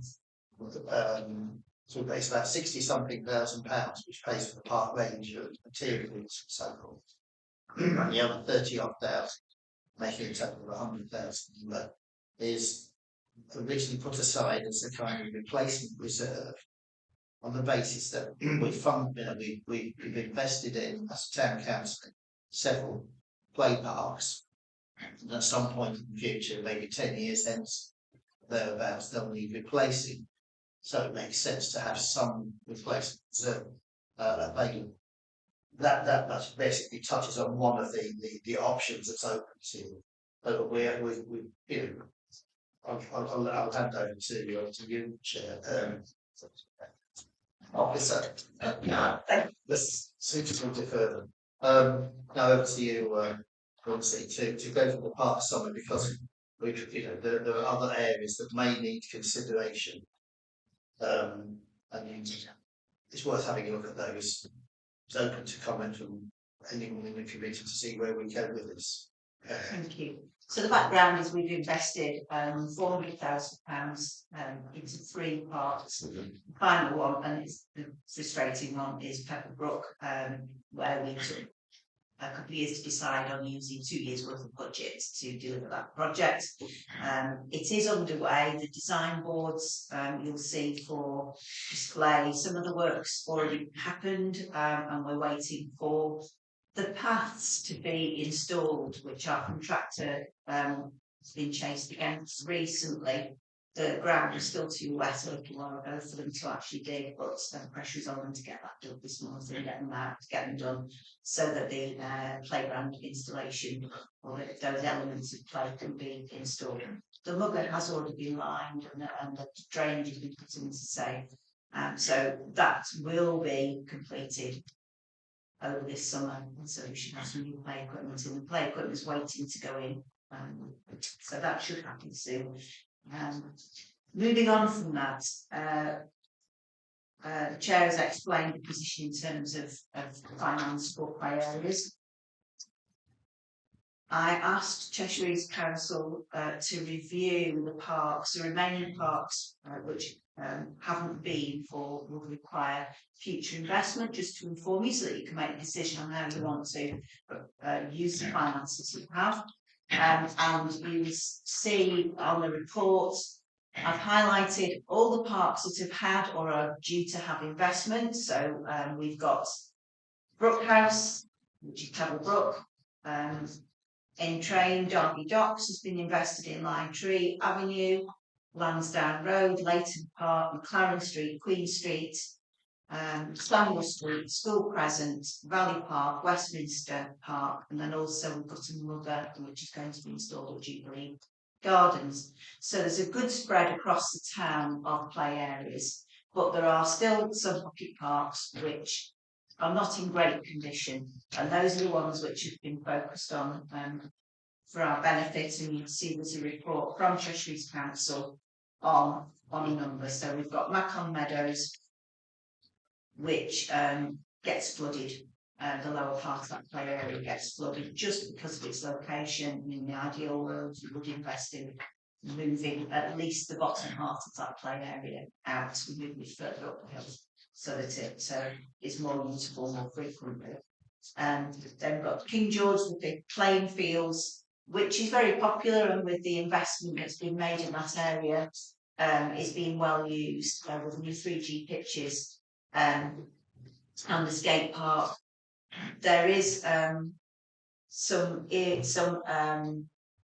I think it's 106 or so money available for investing in the skate park specifically.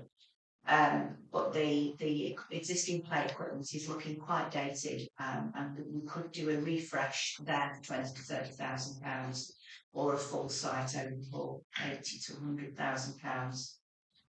Millbridge Close, there is a small toddler play area which our ranger Wayne has been brightening up over the last couple of seasons. So he's done some polishing up and repainting and making it look as good as it can. The space is limited, and there's a tree there which is protected, so we couldn't do lots of work there, but that could have a refresh with new toddler play equipment for around £45,000.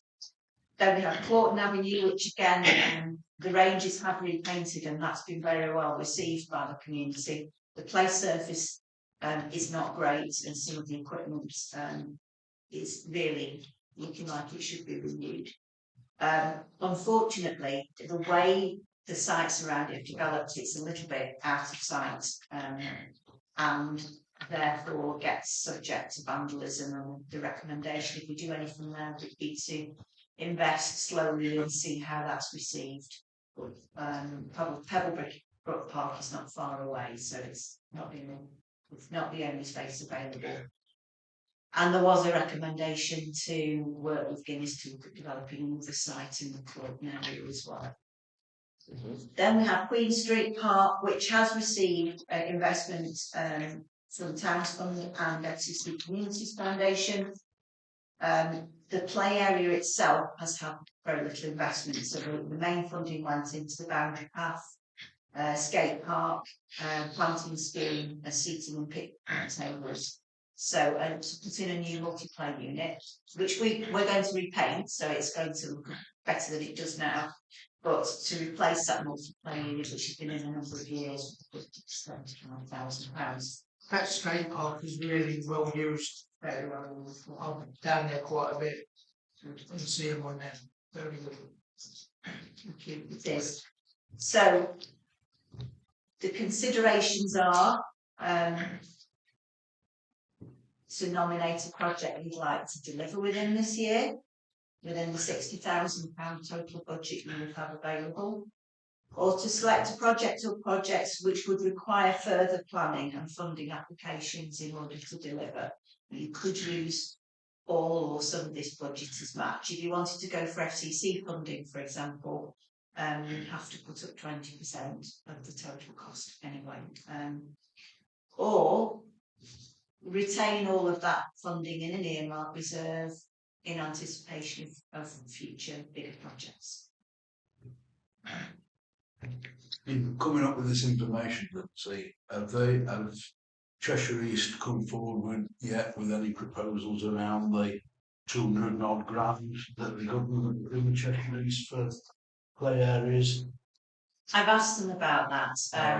When we last discussed it, the funding wasn't directly available to them, and they were waiting for further information and detail. There are, at the time, there was a descriptor around it, which was about accessibility, areas where there may be deprivation or deprivation of play, not just of social deprivation. But so there are other areas of Cheshire East which could be included within that consideration. So they didn't have a formal means of actually identifying where they would play, but it would be for 3 play areas. I think that's in it. I mean, the point is, there's actually another, clearly Cheshire East will determine where they want to put it, and that's a significant additional sum of money which is available if we can get hold of it. Yes, yeah. So That's the point, which make it's very different from just talking about 60 grand. If there was another 100 grand coming out of that, it's 260 or something like that, isn't it? Something like that. And actually, that money was allocated several months ago now. they didn't have the official terms Right. that time. I will inquire and see Right. if that's changed, but it says let me know. Right. I mean, it's just that if there's something, if there's something out of that, then that opens up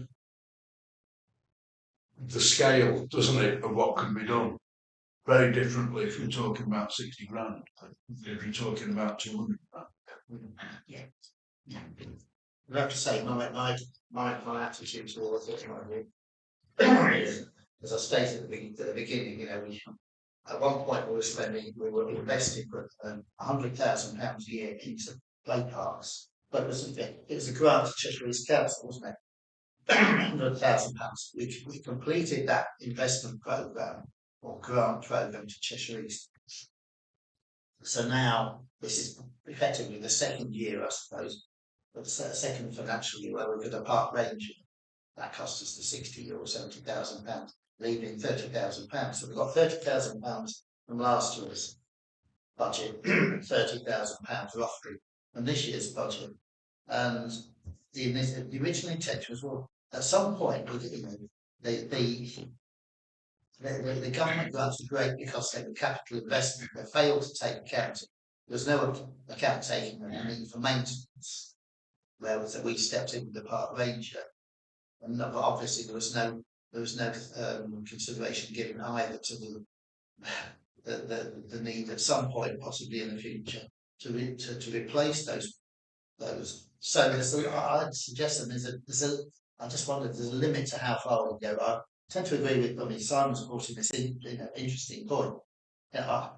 I would be inclined, quite honestly, to place all that budget or keep it in the earmark reserve. I mean, what are we going to start this year? We're going to pick at something at random. Which one would it be? That does need some consideration. I mean, for example, the one that's described as, I think, the Clawton Avenue play area. That's the one that it lies on the footpath between Brookhouse Drive and Clawton Avenue. It was installed there way back 20 odd years ago, probably. It was certainly in Coronatridge days, and it was funded from REN, the waste management sort of funding.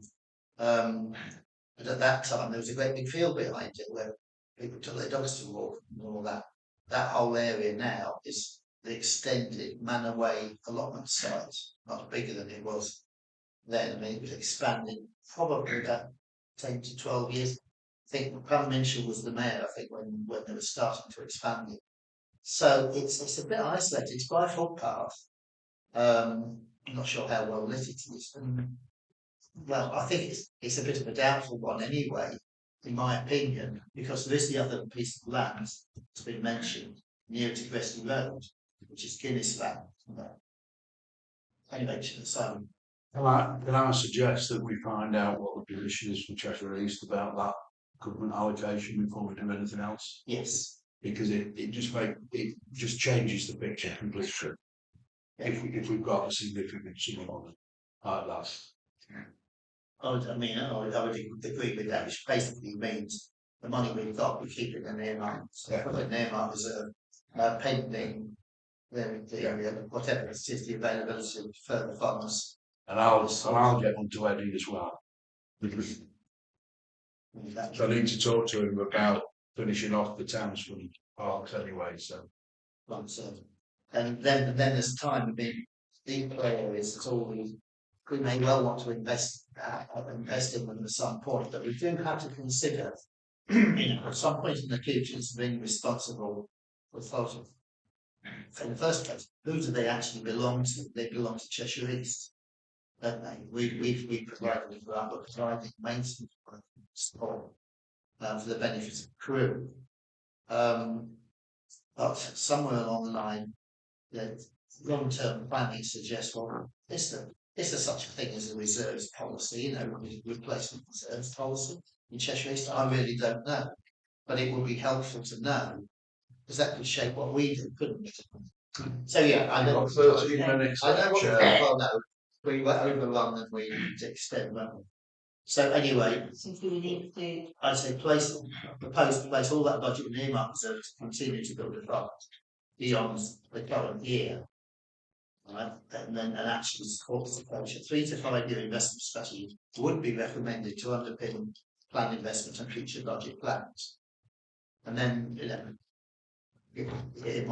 make reference, if you like, to further information from Cheshire. No, I think we ought to do the information from Cheshire East first, because that sum of money's there, and we need to know if we can get hold of it. And we know where our money is. Yeah.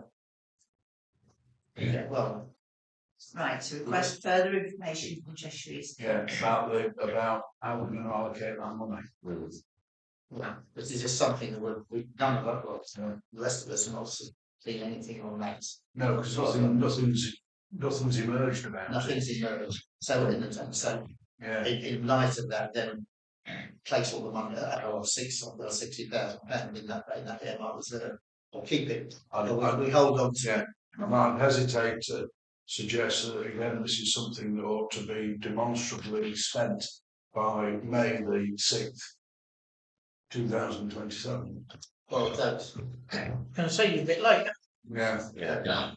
At the moment, that £30,000 is just in the current budget. £30,000 is already in reserve, isn't Yeah. it? And £30,000 is in the current budget. So in a way, we're sort of deferring what we do on that anyway, aren't we? Yeah. So would you like to retain all budget and earmark reserves to continue to build a future project? Yeah, Yes. pending what we find out from Cheshire East about that government allocation, because the government will want that money spent. Yeah, and I think it's right that we have, we think about a 3 to 5 year investment strategy, even if Cheshire East doesn't. Yeah.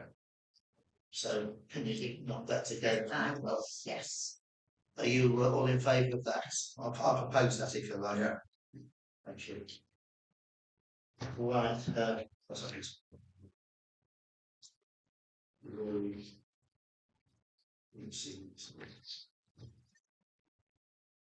Right, now item 10, Simon.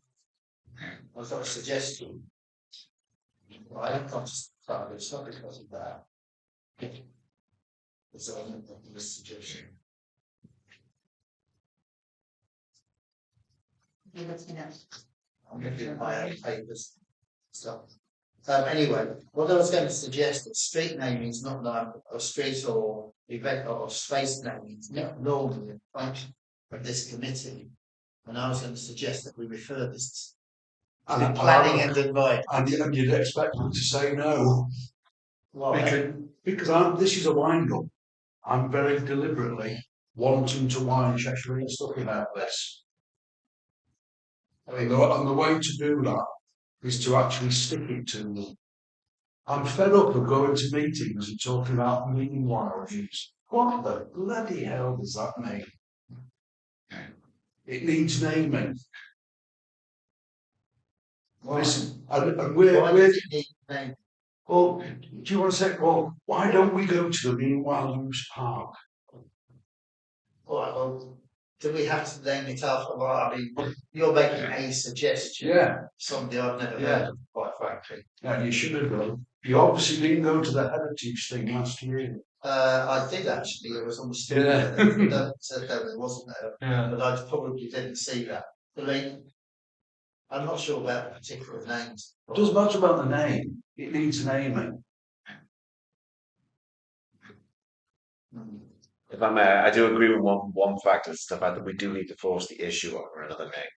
And the amount of conversations I've been having inside of the town and outside of the town. Yeah, you're either getting a circuit of different names or the meanwhile space. And for the fact that we're on the precipice of it opening up to being a usable space, we will be referring to it in events.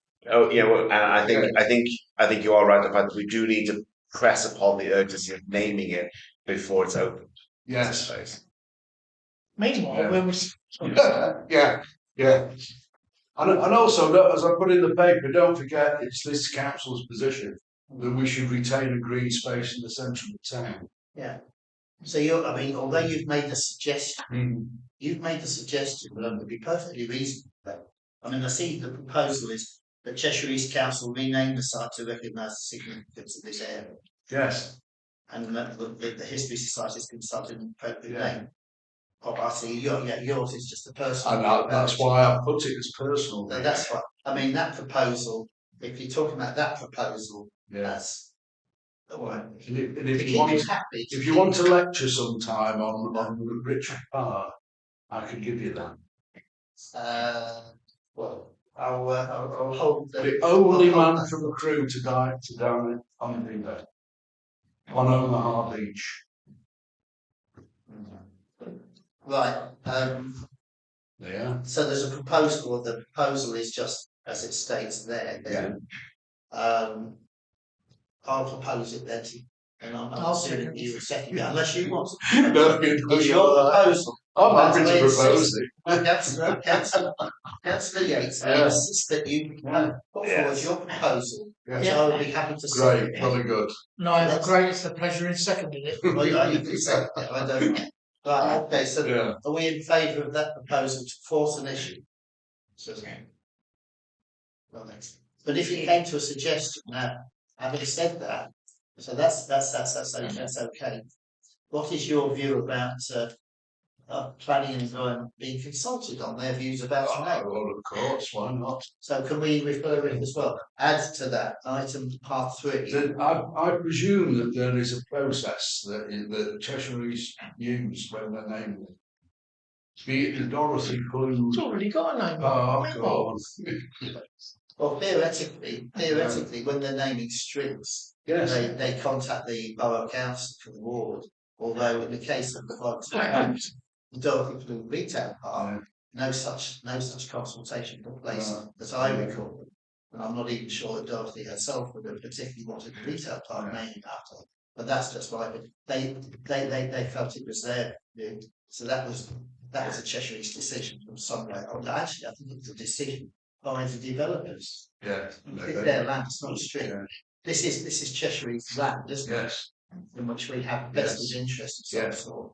So they'd have a naming policy. And I'd say Honorary Alderman Peter Kent was very instrumental in his day in creating a street naming policy Right. for Crewe and Nantwich, some of which might even have been taken on board by Cheshire's Council. Stuart. May I recommend the chair an extension of our time? I appreciate the history lesson, but we are very close to the end. And I think just for the interest of comfort, that we could now propose an extension of 10 minutes. Yes. Yes, okay. Well, that's seconded. Is it 10 minutes? Call it 15. Call it 15. 15 And minutes. if 15 minutes, that's okay with everyone? Yes. Yes. If you need to take a break, take a break. So we're happy with that proposal. That's obviously so ably put through. Right, we dealt with item 11. Item 12 is this allotment fund. And I'm frankly inclined to just cut to the chase on this one. And then we probably don't need the extra 15 minutes. The total amount that's been applied for is about £1,500 or thereabouts for these two sites. And it's on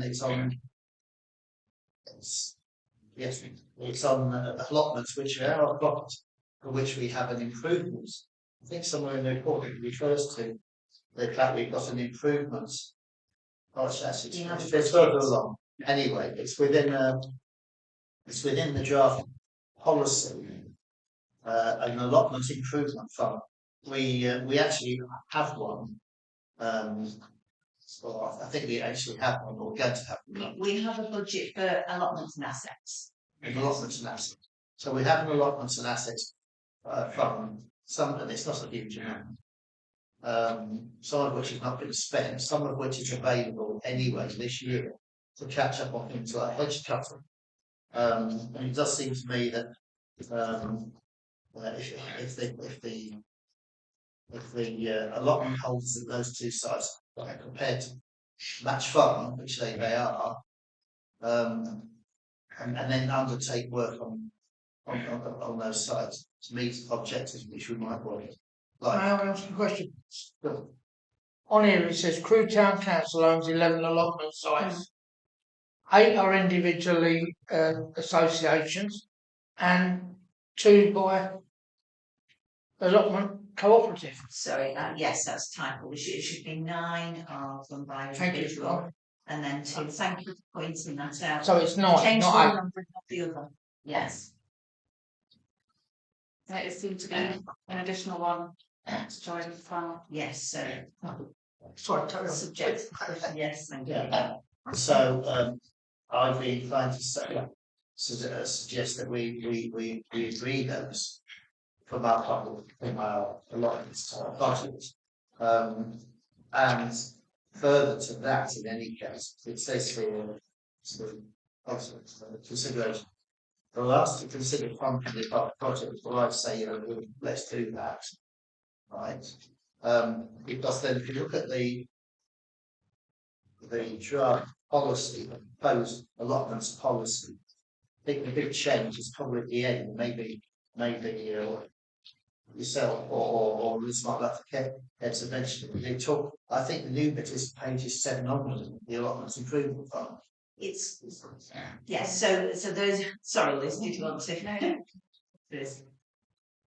So I sent you a track changes version of the policy. So we have an existing one which acknowledges support of biodiversity and educating young people and all those good things that are in the new, but this just sort of makes it easy to follow and also refers back to the lease, which we have a lease agreement with each of the allotment sites. And this policy acknowledges some of the things that we actually require from them within a lease that weren't reflected within the policy. So, for example, annual general meetings, financial reports, that kind of activity.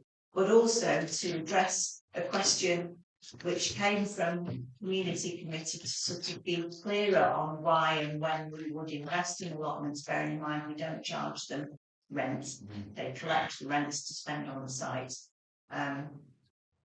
We've suggested an allotments improvement fund to allocate funds if we don't have the specific need to spend within a financial year, which we should identify during the autumn. If we have budget available, we allocate it then to be available for the allotments to apply to, and they can apply by the end of December so that we can award that, make a decision in January. And there is an incentive there. Only allotment sites that are sticking to the policies and have produced everything we've required of them can apply for that budget. And this would counter this sort of issue in the future and give an opportunity for allotments and incentive for them to come to us. If I may, I was present at the community meeting, and yes, it was interesting the fact that it was slipping through as a grant application. There was a lot of talk as well about the fact of back to the nesting season as well. There was an issue. There was a kind of for the fact that at the moment you can't put hedges at the moment anyway. And a lot of that was discussed about making sure, rather than being a application to a tool which they would use, go through us instead. I think it's a very good idea. The fact that as you suggested, is that we give them parameters on future things. But what we did sort of discuss is the fact that by getting them the tools that they need, by buying the tools, they are then looking after the area themselves, which frees up the opportunity. Rather than us paying to cut the hedges ourselves every time, they would have the tools to do it themselves on an ongoing basis. So I definitely agree that this is the place it should be to. And I suppose this goes back to all those years ago when this was first set up, where there were no rents charged because the allotments were supposed to be self-financing. So what we're saying here is that they're not, and so the if you like, the division between what they have to cover within the rents that they charge and what they would be looking to us as the landlord to provide has to be very, very clear. Because otherwise you could go down the line of all sorts of legal actions where a judgment is made to give something for one thing and not for something else. We had a lot of problems when it started. Yeah. I was in the chair at the time, and the discussions went on for ages. We couldn't discuss it in the 15 minutes or whatever it was. We had to extend it. So I think the point is the idea of having a fund to invest in the allotments is fine, but it needs to be very clear where the responsibility of those collecting rents, where that ends. Sorry, there is one bit. It says the council will allocate up to 5,000. I don't think that's right. I think it should be can, because will means that we've got to do it. In my mind, I don't know. I just think it's say the council can allocate. That way, no one can come back to us and say you've got to do it. I think that's a good point to raise. You can just say you may allocate. May. Mate, that's even better, yeah. Yeah, yeah. I think also we were looking at how we encourage allotments to be more environmentally friendly. So if we can encourage them to apply for things like water box, so they're not reliant on mains water and things like that. It's encouraging and making sites more. The Allotment Federation used to have an award scheme, but the mayor was dragged round Yes, one Sunday. Yes. You remember it? Oh, I do. And the awards were allocated based on things like sustainability and tidiness and all sorts of things. And clearly that's called by the wayside. I mean, that was, at one time we, in back in through Nantwich Day, Yeah.